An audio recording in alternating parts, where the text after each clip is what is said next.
ఇంతలోనే విపత్తు వచ్చింది. గోదావరి నది ఉప్పొంగింది. దానివల్ల అటు వెస్ట్ గోదావరి, ఈస్ట్ గోదావరిలో చాలా ప్రాంతాలు ముంపుకు గురయ్యాయి. చాలా గ్రామాలు ముంపుకు గురై ప్రజలు చాలా అవస్థలు పడుతున్నారు. మీరందరూ సజీవ సాక్షులు. గతంలో కూడా మీరు పనిచేశారు. గత 5 సంవత్సరాలు ఎప్పుడైనా ఒక విపత్తు వస్తే, ఎప్పుడైనా వరదలు వస్తే ముఖ్యమంత్రి ఎప్పుడైనా సరే రివ్యూ తీసుకొని అధికార యంత్రాంగానికి అలర్ట్ చేసినటువంటి రోజు ఒక్కటైనా ఉందా? ఆ రోజు 5 సంవత్సరాల్లో ఒక మంత్రి అయినా, ఒక అధికారి అయినా గ్రామాలకు వెళ్ళి పేదవాడికి పలకరించినటువంటి దాఖలాలు ఎక్కడైనా ఉందా? మొన్న ఎప్పుడైతే భారీ వర్షాలు వస్తాయి, గోదావరి నదికి విపరీతంగా వరదొస్తుందని తెలిస్తే మా విపత్తుల శాఖ మంత్రి శ్రీమతి అనిత గారు జూమ్లో కాన్ఫరెన్స్ తీసుకొని కలెక్టర్లకు అలర్ట్ చేశారు. ఏవైతే ముంపు ప్రాంతాలున్నాయో, ముంపు మండలాలున్నాయో అధికార యంత్రాంగానికి అప్రమత్తం చేసి ఏ ఒక్క ప్రాణ నష్టం జరగకూడదు, వారందరికీ సురక్షిత ప్రాంతాలకి తరలించడమే కాదు, మీరు చూశారు గతంలో వరదొస్తే తరలించి వారికి బస్తాల్లాగా ఒక స్కూల్లోనో కొట్లోనో పెట్టేయడమే తప్ప ప్రభుత్వాలు చూడక ఆర్తనాదాలు విన్నాం. మాకు భోజనం అందడం లేదు, పిల్లలకు పాలు అందడం లేదు, సకాలంలో నీళ్లు లేవు, టాయిలెట్స్ లేవని. ఈ 5 రోజుల్లో ఎక్కడైనా ఒక వార్త వచ్చిందా? భోజనాలు పెట్టాం, పిల్లలకు పాలు ఇచ్చాం, వాటర్ ఇచ్చాం, వాళ్ళు మళ్ళీ నార్మల్గా వచ్చి ఇంటికి వెళ్ళేసరికి 3,000 రూపాయలు పరిహారం కూడా ఇచ్చి వాళ్ళందరికీ న్యాయం చేశాం. ఈరోజు ఈ 2-3 జిల్లాలు తిరుగుతుంటే గత ప్రభుత్వం పాపాల వల్ల ఏవైతే పురాతనమైనటువంటి కాలువలున్నాయో, గెడ్డలున్నాయో 5 సంవత్సరాలు గాలికి వదిలేశారు. కనీస స్థాయిలో మెయింటెనెన్స్ చేయలేదు.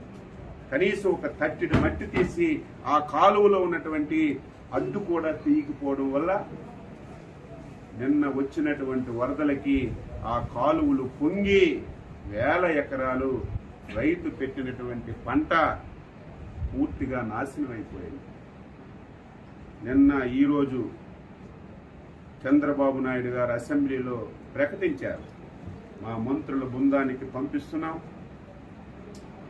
నష్టపోయినటువంటి రైతాంగానికి పలకరించడమే కాకుండా ఎవరైతే పునరావాస కేంద్రాల్లో ఉన్నారో వాళ్ళ దగ్గరికి వెళ్ళి వాళ్ళకి అన్ని సదుపాయాలు అందుతున్నాయో లేదో చూసి రైతాంగానికి ఏ విధంగా మనీ సహకారం ఇవ్వాలో అన్నీ తెలుసుకొని నాకు చెప్పండి, నేను రైతుల పట్ల చాలా ఉదారంగా ఉన్నాను, అవసరమైతే ఒక పైసా ఎక్కువ ఇచ్చైనా రైతులు కష్టాలు తీర్చి వారి రుణం తీర్చుకుంటానని స్పష్టంగా ముఖ్యమంత్రి గారు చెప్పడం వల్ల మేము బృందాలుగా వచ్చి తిరిగాము. మధ్యలో సెషన్స్ టైంలో కూడా ఎవరైతే స్థానిక మంత్రులు వచ్చి ఒక పూట అసెంబ్లీ చూసి ఒక పూట వచ్చి పలకరించి వచ్చినటువంటి దాఖలాలు. నిన్న ప్రజలు 5 సంవత్సరాలు ఇటువంటి పరిస్థితి ఉంటే ఒక్క ఆఫీసర్ రావడం కానీ, ఒక్క మంత్రి రావడం కానీ, ఒక ఎమ్మెల్యే రావడం కానీ మేము ఎప్పుడు చూడలేదు. మీరు వచ్చారు, ఇదే మాకు ఆనందం అని మీ సాక్షిగానే చాలామంది నిన్న వారి హర్షాన్ని తెలియజేశారు. ఈరోజు ఈ ప్రాంతం నాశనం అవ్వడానికి ప్రధాన కారణం ఎర్ర కాలువ. ఇది జంగారెడ్డిగూడెంలో స్టార్ట్ అయ్యి మళ్ళీ భీమవరంలో ఎండ్ అవుతుంది. ఈ కాలువ అస్తవ్యస్తంగా ఉంది. ఈ కాలువ వల్ల సుమారుగా 20 నియోజకవర్గాల్లో ప్రతి సంవత్సరం చేతికొచ్చిన పంట పోతుంది, పెట్టుబడి పెట్టిన పంట పోతుంది.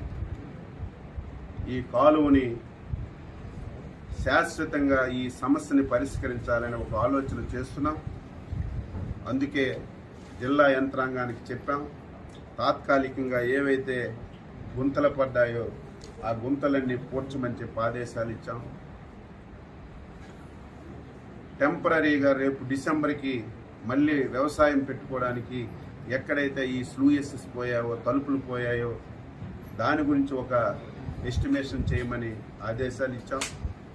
మళ్ళీ ఈ 2 జిల్లాల మంత్రులు ఎమ్మెల్యేలు అందరం కూర్చొని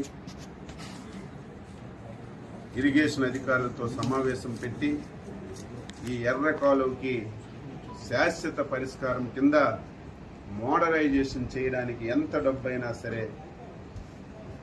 చంద్రబాబు నాయుడు గారి దృష్టిలో పెట్టి ఈ 5 సంవత్సరాల్లో శాశ్వత పరిష్కారం చూపి స్వతంత్రం వచ్చిన నుంచి పడుతున్నటువంటి ఈ బాధని తొలగించాలని చిత్తశుద్ధితో అంకిత భావంతో పనిచేస్తామని చెప్పి సందర్భంగా తెలియజేస్తూ